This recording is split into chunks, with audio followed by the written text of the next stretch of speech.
Ako ang inyong Lolo Pael at ito ang aking kwento. Dagang May Sungay. Tagaktak ang pawis ni Darius dahil sa maghapong pagsasaka. Ito na lamang ang kinabubuhay ng kanyang pamilya. Maliit lang ang sahod sa pagsasaka, ngunit dahil maraming binabayaran si Darius, kailangan niya magtiis. Wala rin naman siyang mahanap na ibang trabaho. Di hamak na elementarya lamang ang tinapos ng lalaki. Inggit na inggit siya sa kanyang mga kapatid na magagara na ang buhay, habang siya ay nagtitiis sa initan. Sa kalagitnaan ng kanyang pagpapahinga, dumaan ang kanilang boss na si Esteban. Ito lang naman ang nagmamay-ari ng ekta-ektaryang palayan sa kanilang baryo. Ano, Darius? Magpapahinga ka na lang ba dyan? Oras pa ng trabaho sarap buhay. Pagpuna nito kay Darius na nakaupo sa katawan ng punong nakabagsak. Kakaupo lang po, pasensya na po.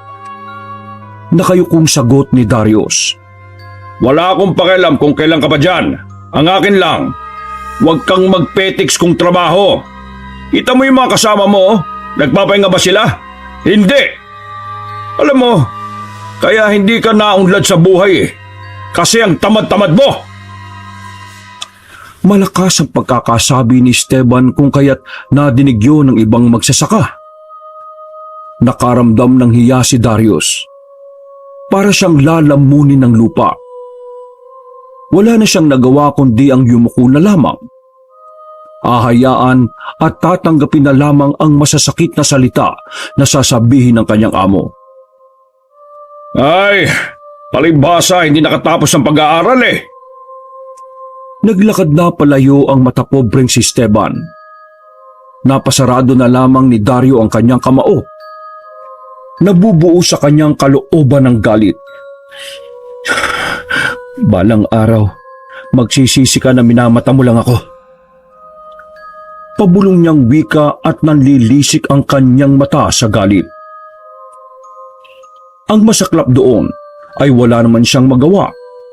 Hindi niya kayang mawala ang trabaho na bukod tangi nilang kinabubuhay. Bumalik na lamang siya sa kanyang trabaho. Hindi na niya inintindi ang mga kasamahan niyang ginagawa siyang laman ng usapan. Kinagabihan, 9:00 na ng gabi siya nakauwi. Hindi ito ang normal na oras ng uwi niya. Sa kanya kasi pinagawa ang pagtatabas ng mga naliligaw na damo sa taniman nila ng mais. Pagod na umupo si Dario sa gilid ng kanilang pintuan. Habang nagmumuni-muni ang lalaki ay may nakita siyang daga na palakad-lakad sa kanilang bakuran. Uy, sakto, wala akong uulamin. Para lang ito sa mag-ina ko Sabi ni Darius at sandaling tiningnan ang hawak na supot ng pansit.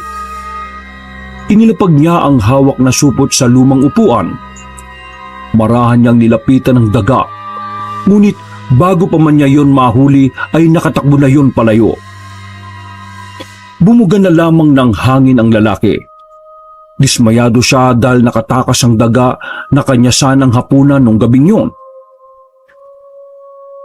Asawa ko, anong ginagawa mo? Napalingon si Dario sa babaeng si Paloma na nakatayo sa pintuan. Ha? Wala. Binugaw ko lang yung daga. Pagkakailan na lamang ng lalaki. Ayaw niya kasing malaman ng kanyang asawa na nag-uulam siya ng dagang bukid. Ayaw niya kasing maawa sa kanya ang babae. Makalipas ang ilang sandali, ay nagapunan na ang kanyang mag-ina. Sandali namang nagpaalam si Darius para magpunta sa bukirin. Wala siyang ibang maisip na paraan para maitawid ang kanyang gutom. Dagang bukid lang ang nakikita niyang susi para makatulog siya ng busog. Dala ang flashlight ay sinuri niya ang bawat halaman na kanyang madaraanan. Mailap ang mga daga, kaya dahan-dahan lamang ang kilos ng lalaki. Sige na, kahit isa lang Gusto ko lang kumain eh. Hindi ako pwede magtrabaho bukas ng walang kain. Bulong na lamang niya sa kanyang sarili. Ilang minuto lang ang nakalipas, may namataan na siyang daga na mapayapang kumakain ng mais. Hinandaan agad ni Darius ang daladalang maliit na timba. Huli ka, Balbon! Agad niyang tinakpan ng maliit na timba. Sumilay ang ngiti sa kanyang mga labi. Ang isang pirasong daga na yon ay tila ba hulog ng langit para kay Darius. Ayos na ayos. Ihaw ka sa akin ngayon. Ha? Napatigil ang sinasabi ng lalaki nang makakita pa siya ng isang daga. Ngunit kakaiba ang daga na yon. Sa buong buhay niya, yun ang unang pagkakataon na nakakita siya ng daga na mayroong sungay. Tinutukan ni Darius ng ilaw ang dagang yon. Napansin niya na may kinakaing bayawak ang daga. Nabigla si Darius. Hindi niya inaasahan na daga pa ang kakain sa bayawak. Sandali, daga ba talaga yung isang to? Humarap ang daga kay Darius. Mas lalo siyang nawindang nang makitang tila kulay pula ang mata ng dagang yon. Nagkaroon siya ng interes na hulihin yon. Ngunit bigla na lang itong tumakbo paalis. Napailing na lamang si Darius. Hinayaan na lamang niya yon dahil meron naman siyang uulamin. Ay nako, makauwi na nga lang. Sabi ni Darius. Naglakad na pauwi ang lalaki. Sa kanyang paglalakad naman ay natanaw niya ang kanyang boss na si Esteban sa kalye. Nakasandal yon sa itim na kotse. Huminto si Darius para alamin kung ano ang ginagawa ng kanyang boss sa kalye ng ganong oras. Uy, hindi naman niya asawa yun ah. Sino kaya yun? Nagtataka siyang sabi nang makita ang isang babae na lumabas ng kotse sabay halik sa amo niya. Halos 5 minuto niyang pinagmasdahan ng dalawa habang naghahalikan. Nung mga sandaling yon, nagkaroon ng masamang ideya si Darius. Manda ka sa akin. Tingnan lang natin kung hindi ka hiwalayan ni ma'am kapag nalaman niya ang ginagawa mo. Bulong ni Darius habang nakangiti. Umuwi na lamang si Darius sa kanilang bahay. Kahit alanganing oras na ay inihaw pa rin ni Darius ang dagang bukid. Kinabukasan, maagang nagising si Darius para magpunta sa trabaho. Paglabas pa lang niya ng kanilang bakuran, nakita na niya ang kumpulan ng mga tao sa bahay na ilang metro lang ang distansya sa kanila. Ano na naman kaya meron dun? Dami na naman tsismosa. Pabulong na wika ni Darius. Nang malapit na siya doon, ay nakita niyang patay ang alagang aso ng kanilang kalugar. Uy, anong nangyari dyan? Tanong ni Darius sa kaibigan niyang si Ruben na nakikiosyoso rin. Sabi, inatake raw ng kung anong hayop eh. Sagot ng lalaki. Ano? Kung anong hayop? Anong hayop? Doon mo itanong sa may-ari. Pambira ka, Darius oh. Wala rin naman akong alam eh. Sabi ni Ruben. Napailing na lamang si Darius sa mga pagkakataong yon. Hindi na lamang niya pinansin ang pangyayaring yon at nagpunta na rin siya sa bukid. Pagdating niya, nakita niya ang among si Esteban na nakaabang na. Paglapit niya ay agad siyang sinampal. Hindi namang gaano kalakas ang sampal, ngunit napalingon siya sa kaliwa. Anong oras na? Tanong ni Esteban. 6:00 po. Nakayukong sagot ni Darius. Oo, 6:00. Di ba sabi ko sa iyo kahapon, maaga kang papasok kasi tutulong ka sa paghatid ng mga naani natin? Nanlaki ang mata ni Darius. Nawala sa kanyang isipan ang sinasabing yun ng kanyang boss. Ay naku, pasensya na po. Nawala po sa isip kong gawa ng... Inutil ka talaga! Alam mo, ang malas sa'yo ng asawa mo. Buti na lang nakakatiis siya sa katangahan mo sa buhay. Sige na, magtrabaho ka na! Lalong namuo ang galit sa kalooban ni Darius. Hindi niya kasi maintindihan kung bakit sa lahat ng trabahador doon ay sa kanya lamang laging galit ang kanyang amo. Nagsarado ang kanyang kamao. Pinangako niya sa kanyang sarili na balang araw makakabawi rin siya sa lahat ng pangaalipusta sa kanya ni Esteban. Maghapong nagsubsob sa trabaho si Darius. Nagsisipag siya dahil malapit na ang pasukan ng nag-isa nilang anak na si Bugoy. Makalipas ang ilang oras ay sumapit na rin ang kanilang break time. Pero dahil palagi namang walang baon na pagkain si Darius, nagpaiwan siya sa bukirin. Tatapusin na lang niya ang mga naiwang trabaho. Nang sa ganon ay mas maaga silang makauwi. Habang abala sa kanyang ginagawa, napansin niya na tila may gumagalaw sa likuran ng mga pinya. Dahan-dahan siyang lumapit doon. Kalaunan, nakita niya ang isang daga na may dalawang sungay. "Uy, ito yun ah," sabi ni Darius. Tumingin sa kanya na parabang naiintindihan siya nito. Akmang huhulihin niya ang daga, ngunit laking gulat niya nang bigla itong lumapit sa kanya. Tumalon yun sa kanyang dibdib. Mahigpit ang pagkakakapit sa kanya kaya hindi niya maihagis palayo.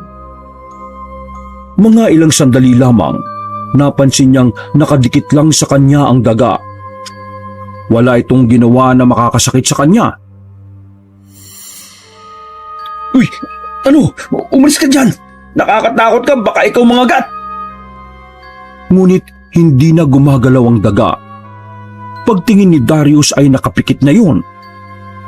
Nawala na ang pagkabahala ni Darius. Sa kanyang palagay, ang dagang yun ay gaya lamang din ng ibang dagang bukid.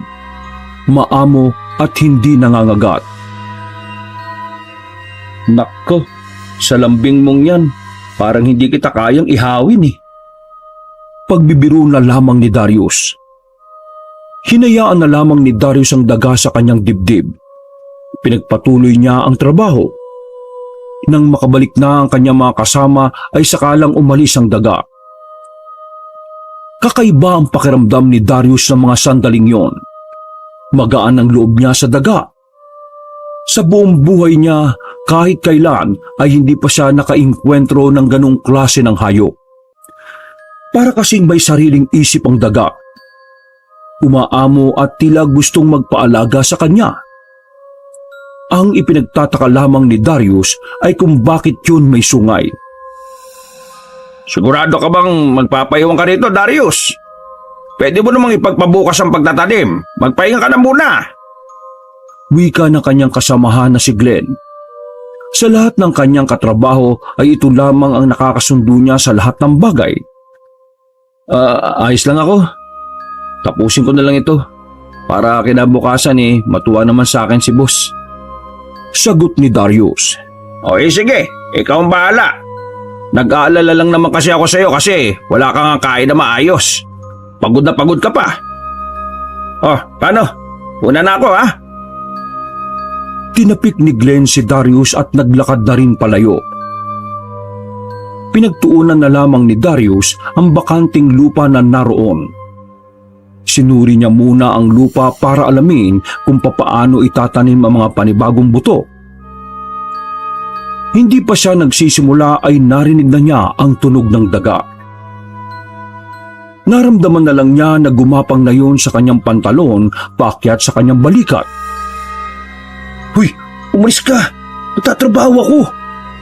Sabi niya sa daga. Ngunit nakatingin lamang yun sa kanya. Ayaw umalis ng daga sa kanya, kaya sinimulan na lamang niya ang trabaho kasama ang hayop na yon. Pagsapit ng 1:00 ng gabi, natapos na ni Darius ang trabaho. Napagpasyahan niyang iuwi ang daga sa kanila. Inilagay niya yun sa dating kulungan ng mga manok na kinatay na nila. Diyan ka na lang muna ha. Huwag kang lalabas dyan. Bibigyan naman kita ng pagkain bukas eh. Bawal ka kasi makita ng anak ko kasi baka isipin nila laruan ka lang. Parang tanga na kinakausap pa ni Darius ang walang malay na daga. Bago niya yung iwan, Hinawakan niya pa ang sungay ng daga na 1 pulgada lang ang haba. Kakaiba ka talaga, oh. Kinabukasan, Ay, Diyos ko! Anong nangyari sa kambingan ni Toto? inatake ba ito ng aswang? Kawawa naman ang kambing! Ilan lang yan sa mga salitang naririnig ni Darius sa labas ng kanilang bahay. Yon ang dahilan kung bakit siya nagising. Pagsilip niya sa bintana, nakita niya ang mga tsismosa sa harapan ng kapitbahay nila. Ano bang meron sa labas? Kaingay-ingay. Wisit naman, oh. Sabi ni Darius sa kanyang asawa na si Paloma. Yung mga alagang kambing kasi ni paring Toto, patay na. Ayun o, sabi nila inaswang daw. Sagot ng babae matapos itimpla ang kape ni Darius. Ano? Aswang? Hindi naman totoo yung aswang na yan, no? Tsaka isa pa, kung totoo yung aswang, dapat yung asawa ni Toto ang aswangin. Kasi buntis yun eh. Bakit yung kambing? Buntis ba yung kambing? Pabalang na wika ni Darius.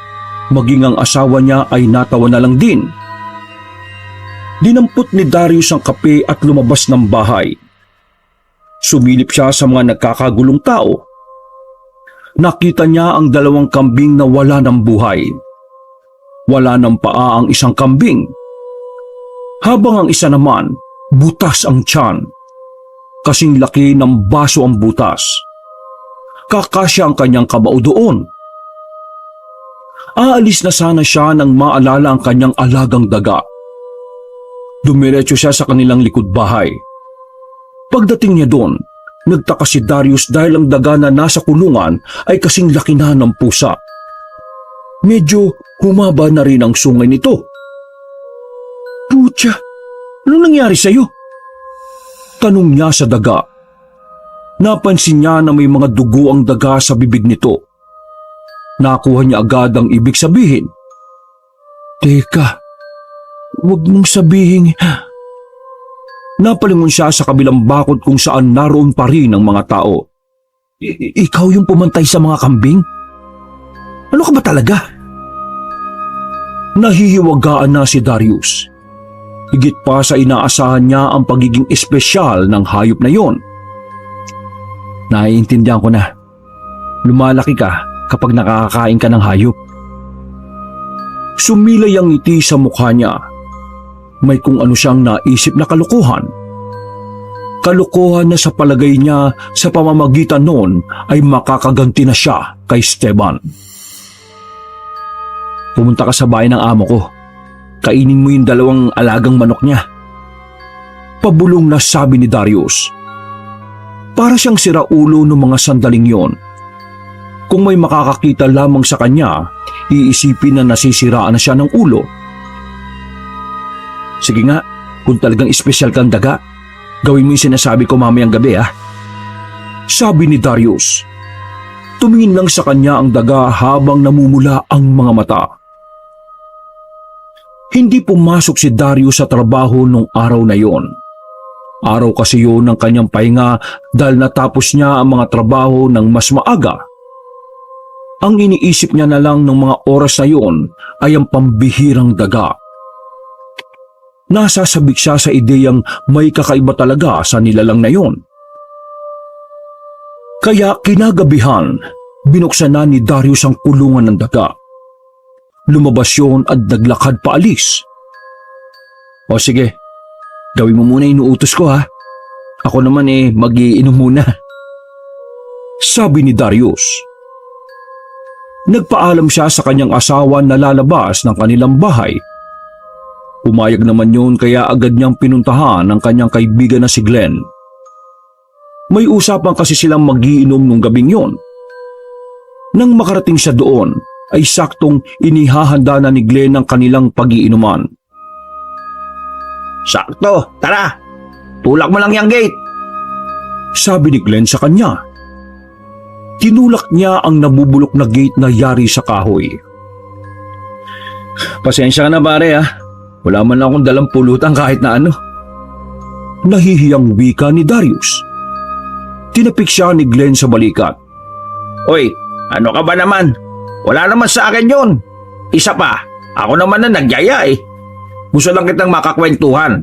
Kasi sa totoo lang, sa lahat ng kasama natin sa bukid ikaw lang yung medyo nakakaintindi sa akin eh.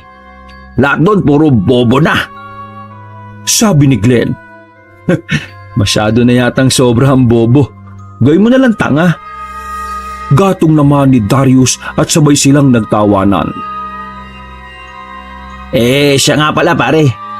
Alam mo ba na may ibang babae ang amo natin? Napaayos ng upo si Darius sa tanong na yon ni Glenn. Gago, paano mo nalaman? Tanong din niya. Matagal ko nang alam no. Dati kasi nakita ko si boss may sinakay na ibang babae sa sasakyan niya. Nako, kawawa naman si Ma'am April. Ang ganda-ganda niloloko ng boss natin. Saad ni Glenn. Hayop talaga yung amo natin eh. Kung masama nga lang akong tao, isusumbong ko siya kay Ma'am April eh. Sabi naman ni Darius. Nako, wag na pre. Hayaan mo na si Ma'am makaalam. Tsa, kawawa si boss kapag nalaman niya ni Ma'am April. Ha? Paano kawawa? Tanong ulit ni Darius sabay lagok ng alak.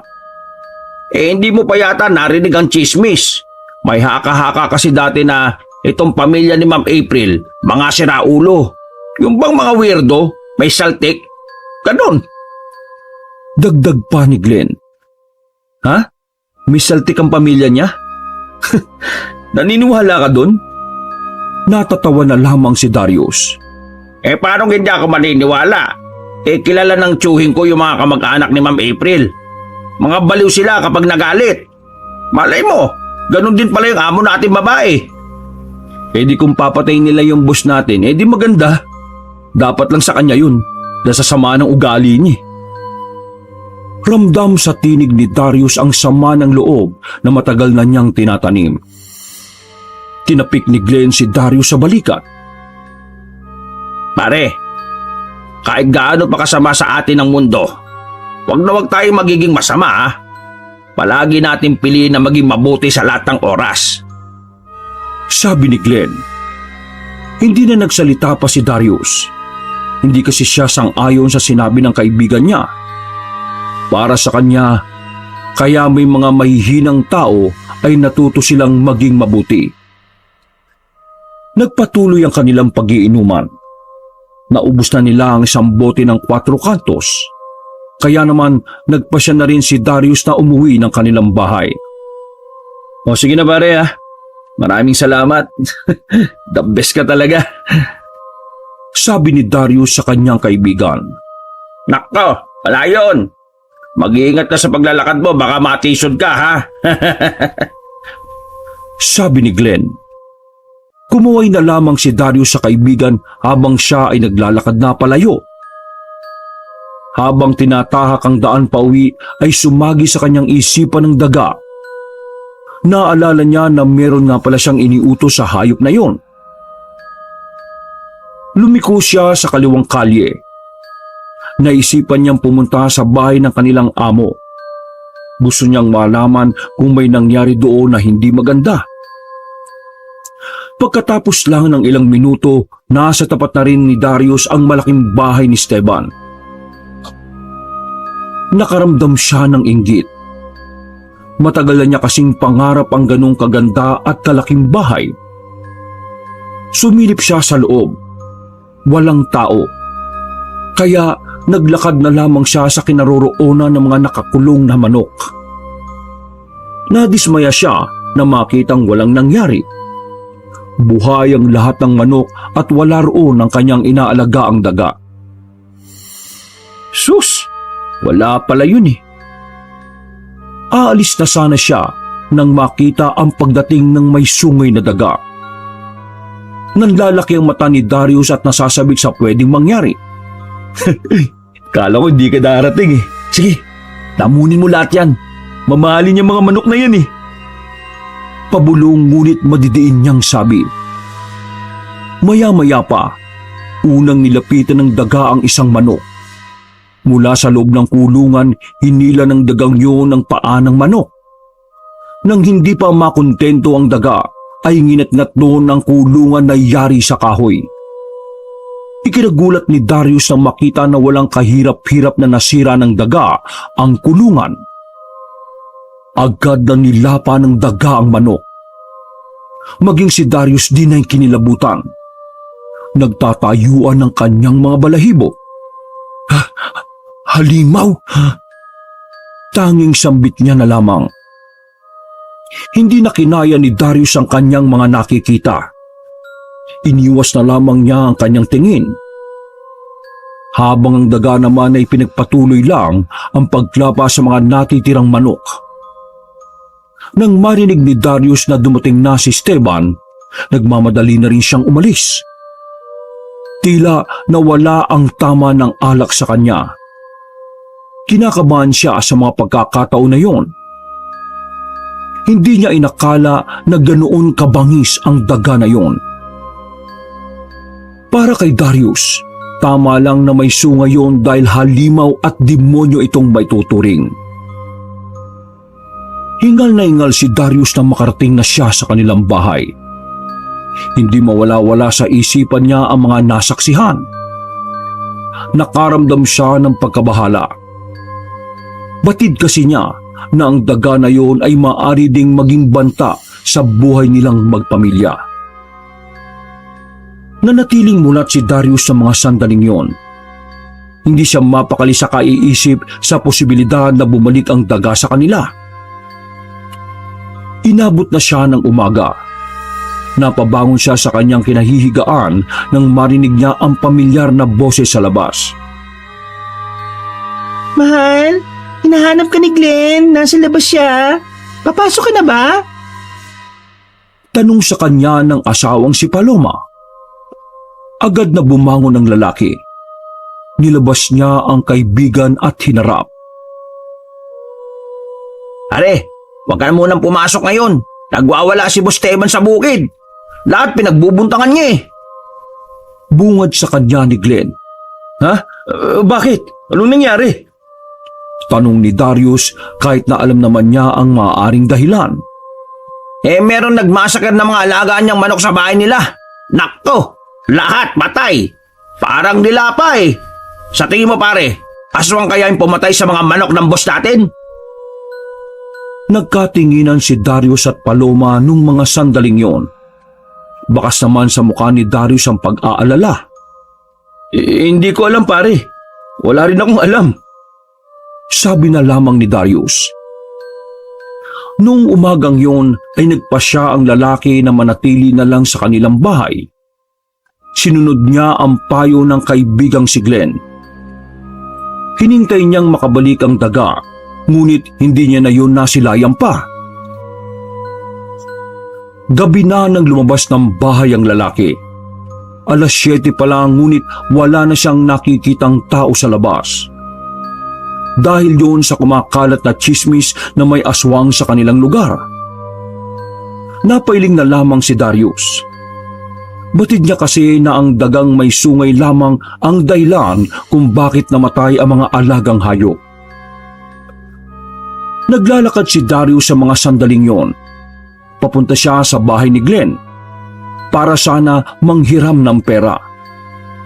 Habang tinatahak niya ang daan, napalingon siya sa gilid kung saan naroon ang mga halamanan. May naririnig siyang tunog doon na pamilyar sa kanya. Ilang sandali lamang mula sa kadiliman ay lumabas ang daga na may sungay. Nagulat si Darius dahil noong mga pagkakataong yon kasing tangkad na ng aso ang daga. Malapad ang katawan na parang pagong. May kabagalan na ang kilos ngunit nakakatakot na ang nakalitaw na pangil nito. Sandaling tumingin sa kanya ang daga. Napatras na lamang si Darius hanggang sa dumikit na siya sa bakod ng kapitbahay. Wala namang ginawa sa kanya ang daga. Naglakad lang yun palayo at hindi niya alam kung saan ito pupunta. Nagmamadaling bumalik ng bahay si Darius. Isinarado niya ng maigi ang kanilang pintuan at bintana. Nagtaka naman sa kanya ang asawang si Paloma nang makita siya nito. Mahal, ayos ka lang ba? Tanong sa kanya ng babae. Paloma, wag na wag kayong lalabas ng bahay ha. Gumagala na ang daga na may sungay. Sabi ni Darius sa kanyang asawa. Nagsalubong ang kilay ng babae. Naguguluhan ito sa kanyang sinasabi. Ha? Anong sinasabi mo, Darius? Anong daga na may sungay? Yung daga na may sungay ang pumapatay sa mga alagang hayop dito sa barangay natin. Malaki na siya ngayon. Baka tao na yung susunod niyang mabiktima. Wika ni Darius. Nagmumukha na siyang baliw sa paningin ng kanyang asawa. Hindi mapakali si Darius sa mga pagkakataong yon. Bawat kaluskos at kalabog ay iniisip niyang yun na ang daga. Darius, ano bang pinagsasabi mo? Hindi ka na nakakatuwa Tinatakot mo ang anak natin. Inis na sabi ni Paloma sa kanya. Basta, huwag mo na kayong lalabas ng bahay hanggat hindi ko sinasabi. Napahinto si Darius sa kanyang sasabihin nang marinig ang sigaw sa kabilang bahay. Ilang sandali lang pagsilip nilang dalawa sa bintana ay may mga tao na sa harap bahay ng kalugar nilang si Toto. Kumuha ng itak si Darius sa likod ng pinto at tumakbo papalapit doon. Anong nangyari dito? Tanong ni Darius. Nako, huwag kang lalapit dyan, Darius. May alimaw sa loob. Nababahalang sabi ng lalaki. Ngunit hindi nagpapigil si Darius. Nilundag niya ang bakod. Dahil sa pagiging desperado na protekta ng kanyang pamilya, naisip niyang patayin na ang dagang may sungay. Layuan mo ang asawa ko! Sigaw ni Toto sa loob. Nagulat lamang si Darius nang makita niyang lumipad palabas ng bahay ang lalaking si Toto. Pagtingin ni Darius sa loob, nakita niya ang isang lalaking mabuhok ang katawan. Ngunit ang ulo nito ay ulo ng daga at meron itong dalawang mahabang sungay. Hayop! Tanging sambit na lamang ni Darius nang makita ang nilalang na hawak ang buntis na si Josephine. Wala nang malay ang babae. Duguan at bukas na ang tiyan nito. Kahit kinikilabutan ay lakas loob na tumakbo si Darius palapit sa lalaking daga. Mamamatay ka! Pagkagupit ni Darius ng itak, ay mabilis na nakailag ang nilalang. Dali-dali itong tumakbo papunta sa bintana at saka tumalon palabas. Hahabulin pa sana ni Darius ngunit mabilis itong nakalayo. Matapos ang pangyayaring yon, mabilis na kumalit sa kanilang barangay ang tungkol sa daga na may sungay at bigla na lang naging tao. Malakas ang hinala ng lahat na ang nilalang na yon ay isang uri ng aswang na may kakayahang mag-anyong hayop. Para makasiguro, kinonsulta ng kanilang barangay kapitan ng isang kilalang albularyo na nanggaling pa sa kabilang lalawigan. Pumunta ang albularyo sa barangay hall. Nagtipon-tipon naman ang mga taong nakasaksi, lalo na si Toto na namatayan ng asawa. Samantala, nandun din si Darius. Nasa gilid siya habang nakikinig sa sinasabi ng albularyo. Base sa albularyo na kilala sa pangalang Francisco, ang sinasabing nilalang ay kumpirmadong aswang. Ngunit hindi tumatukoy ang uri nito. Dahil sa lahat daw ng aswang, yun lang daw ang mayroong sungay. Makinig kayong lahat! Bawat bahay sa inyo ay lalagyan nyo ng bawang at asin ng pinto nang sa ganon ay hindi siya makalapit. Kung kayo naman ay may anak, lagyan nyo siya ng kahit na anong uri ng tingga. Mabisang tingga na pangontra sa mga aswang. Huwag kayo matatakot. Ang mga aswang ay lumalakas ang loob lalo na kapag alam nilang takot ang kanilang bibiktimahin. Saad ng albularyo sa mga tao. Sabi na nga ba, aswang yun eh. Sabi ni Glenn ay kinagulat naman ni Darius. Hindi na malayan ni Darius na nasa gilid na pala niya ang kaibigan. Huy, ginulat mo ako, nandiyan ka pala. Sabi na lamang niya. Alam mo, malakas ang kutob ko na yung aswang na yun din ang pumatay sa alaga ng boss natin eh. Pero, totoo ba yun? Dagang may sungay na kasing tangkad ng aso? Natatawang sabi ni Glenn. Totoo yun pare, Ako mismo nakakita. Sabi ni Darius. Siya nga pala pre. Pumasok ka na ngayon. Alas 7 pa lang naman eh. Makakahabol pa tayo. Sabay ka na sa akin. Hihintayin kita. Tinapik siya ni Glenn sa balikat. Oo, sige. Umuwi si Darius para maghanda ng kanyang pagpasok sa bukirin. Naabutan naman niya ang asawang si Paloma na katatapos lang ihanda ang kanyang kaping iinumin. Eto, magkape ka muna, asawa ko. Para bago ka pumasok ay naiinitan na yung sikmura mo. Sabi ni Paloma. Maraming salamat mahal ah. Tugon naman niya at kinuha ang tasa ng kape sa lamesa. Ano nga pala nangyari sa usapan sa barangay? Tanong ng babae. Sabi ng albularyo, kumpirmadong aswang yun. Puntirin niya yung mga bata, buntis at mga alagang hayop. Kaya yung anak natin, huwag mong hayaang gumala-gala sa labas ha. Mahirap na. Nakita mo naman yung nangyari kay Josephine. Patay. Napapailing na lamang na sabi ni Darius. Pasensya ka na, hindi agad ako naniwala sa sinabi mo eh. Ayos lang yun, ano ka ba? Ako man din eh. Hindi ako makapaniwala na lalaki ng ganun ang daga na yun. Tapos aswang pa. Lumaki? Bakit? Malit ba nung una yung makita mo? Tanong ni Paloma. Tiningnan ni Darius ang kanyang asawa. Pagkatapos ay inalam niya kung may makakarinig sa kanyang sasabihin. Wala na siyang nagawa kundi ang sabihin sa asawa na may alam siya sa lahat simula pa lang nung una. Paloma, huwag mong sasabihin to kahit sa iba ha. Ako ang unang nakakita ng dagang may sungay na yan. Nakita ko yun sa bukid eh. Maliit pa lang. Normal na daga pa lang siya. Pero nang makain niya yung kambing nila Toto, lumaki siya. Pagkatapos, kinain na rin yung manok ni Boss Teban. Doon na siya naging kasing tangkad ng aso. Paliwanag ni Darius. Naku, bakit hindi mo man lang sinabi kagad sa pamunuan natin? Di sana nakagawa ng paraan. Hindi ko sinabi kasi akala ko hindi aabot sa ganito ang lahat. Isa pa, parang may isip yung daga eh. Parang binabantayan niya ang kilos ko. Hindi siya basta-basta. Kita mo naman ngayon no, aswang pala yung gago. Bumuntong hininga na lamang si Darius sa mga pagkakataong yun. Natatakot siya para sa kaligtasan ng kanyang pamilya. Lalo pat tila alam ng dagang aswang ang mga kilos niya. Lumipas ang mga sandali. Pumasok na lang ulit si Darius sa kanyang trabaho. Nang makarating siya doon ay minala siya dahil nandoon ng kanilang amo. Agad itong lumapit sa kanya at sinampal siya sa inis nito. Aba, late ka na naman.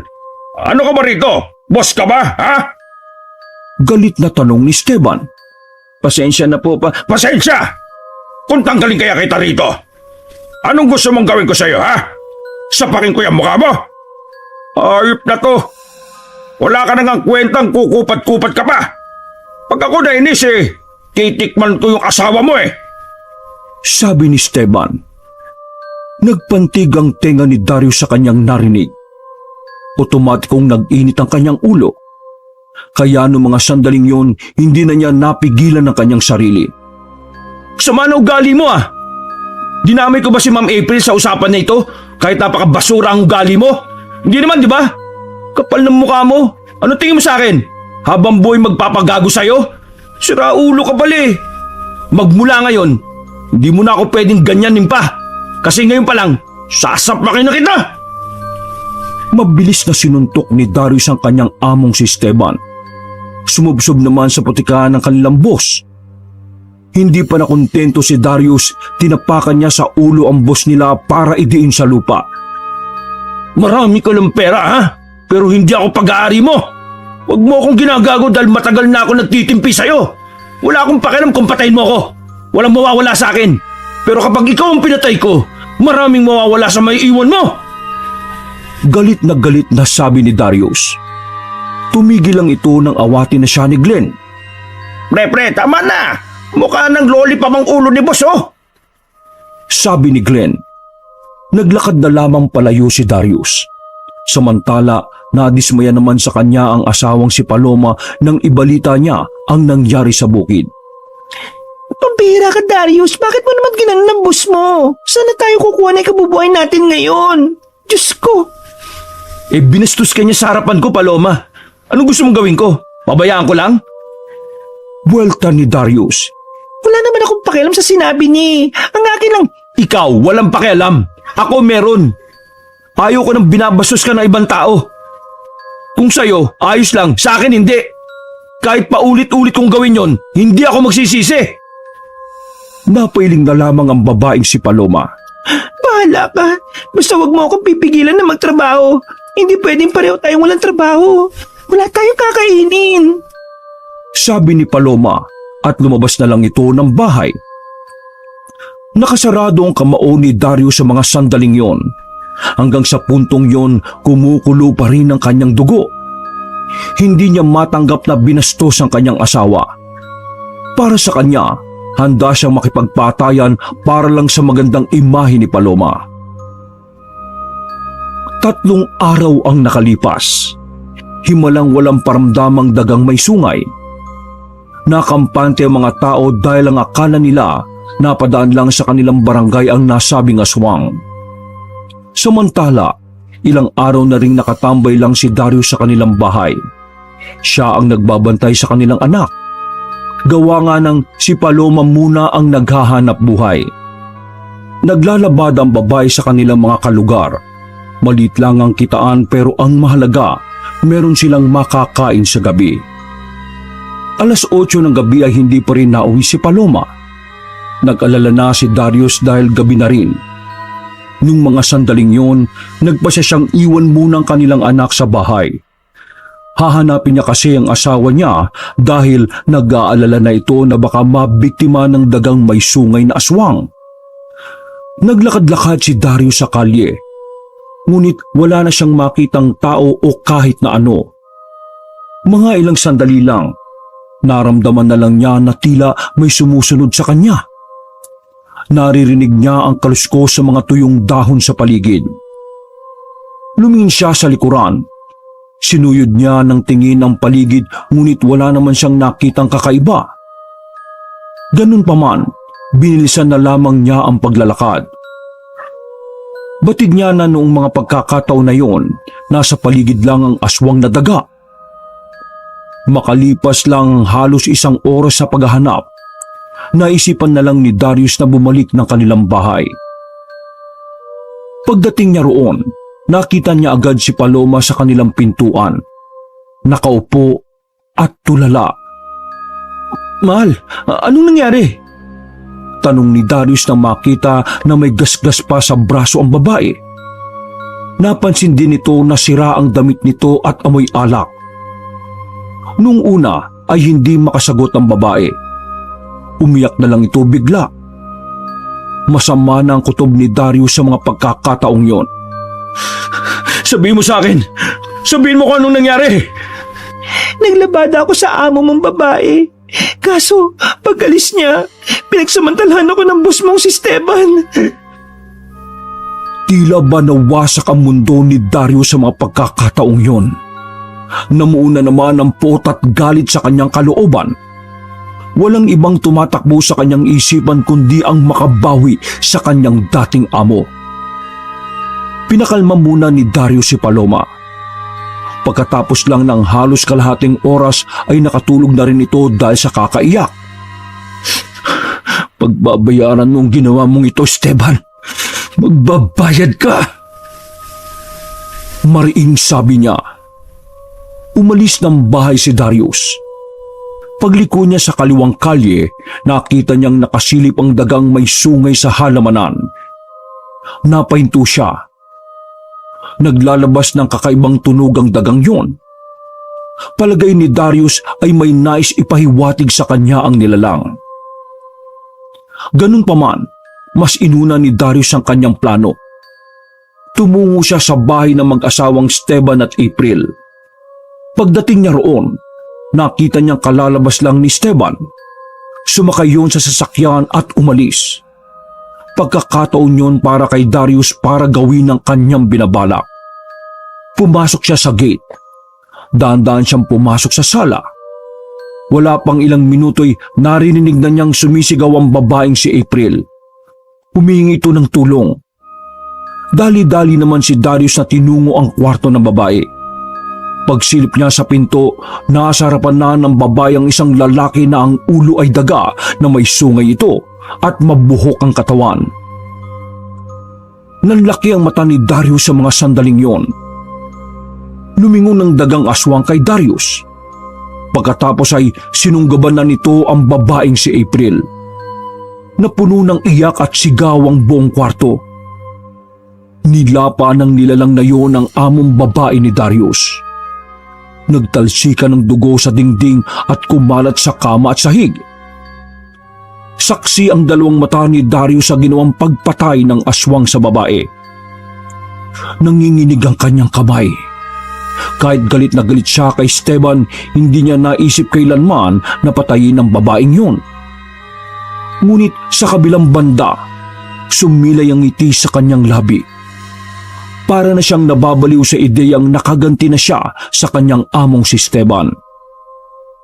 Lumipas lang ang halos 15 minutos, lasog-lasog na ang katawan ni April. Hinarap ng aswang si Darius sa mga sandaling yon. Nakaramdam ng kaunting takot si Darius sa pag-aakalang siya na ang isusunod na lalapain. Ngunit nagulat siya nang magsalita ang nilalang na yon. Ano pang ipag-uutos mo sa akin, amo? Hindi makapaniwala si Darius. Noong mga sandaling yon, nakuha na niya ang ibig sabihin ng taong daga. Amo? Ako ang amo mo? Susundin mong lahat ng sasabihin ko? Paniniguro ni Darius. Tumangulang ang nilalang na yon. Agad namang umarko ang ngiti sa mukha ni Darius. Ni hindi man lang siya kinakabahan sa pagkamatay ng babaeng si April. Parang sinakop na ng kasamaan ng kanyang utak.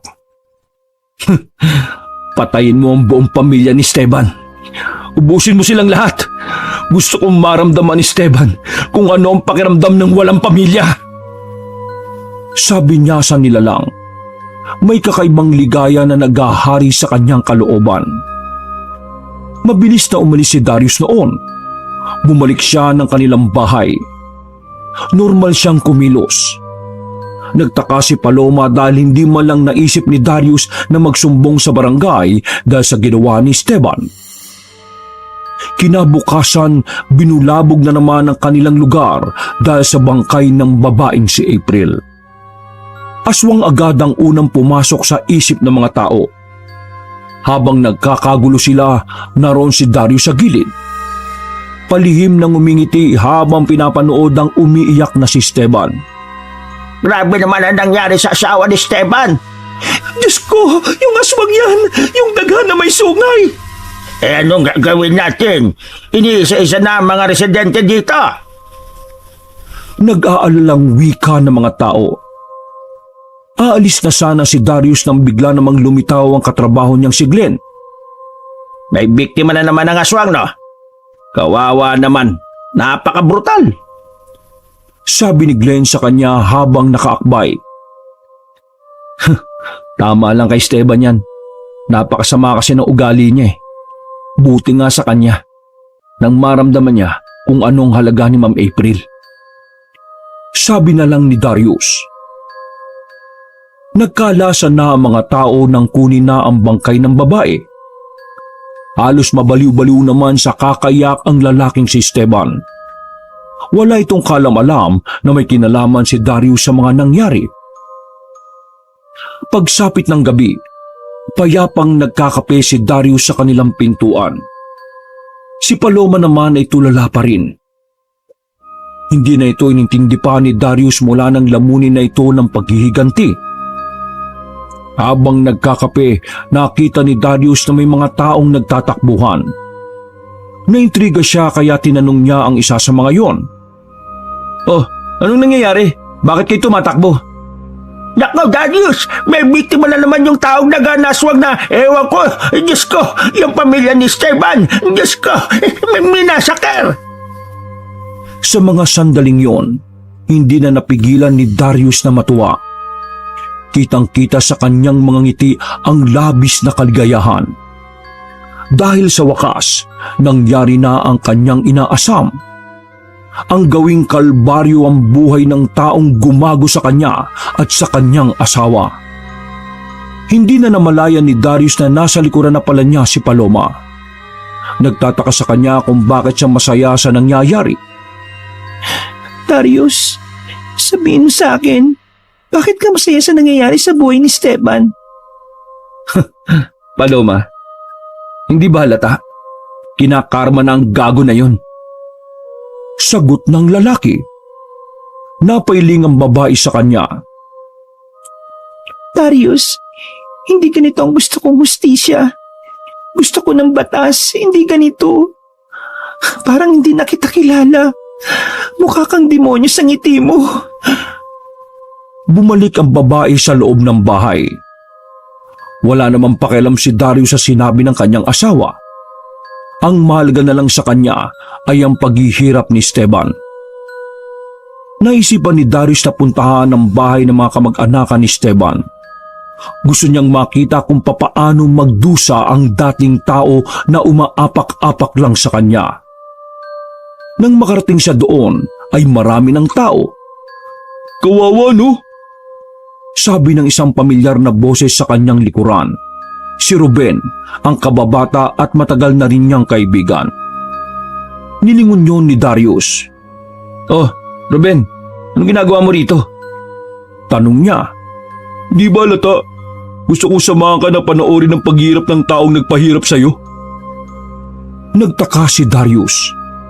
Naninibago siya sa kanyang kaibigan dahil kahit kailan hindi naman siya nagkwento ng problema niya doon. Tanging kay Glenn lang. "Kailan natin isusunod si Esteban?" Anong sinabi mo, Ruben?" "Di ba? Amo kita." Sandaling napaisip si Darius sa mga pagkakataong yun. Maya-maya lang nanlaki ang kanyang mga mata nang mapagtanto ang nais nitong sabihin. "Ruben?" "Oo, tama ka nang iniisip." Sagot ni Ruben sa kanya sabay ngisi. Naiwang nakanganga si Darius ng mga sandaling yun. Wala siyang ideya kung bakit siya tinutulungan ni Ruben. Ang nakakapagpagulo lang ng kanyang utak niya ay kung papaano naging ganong klaseng nilalang ang kaibigan niyang madalang na lang niyang nakakausap. Nagtayuan ng kanyang mga balahibo.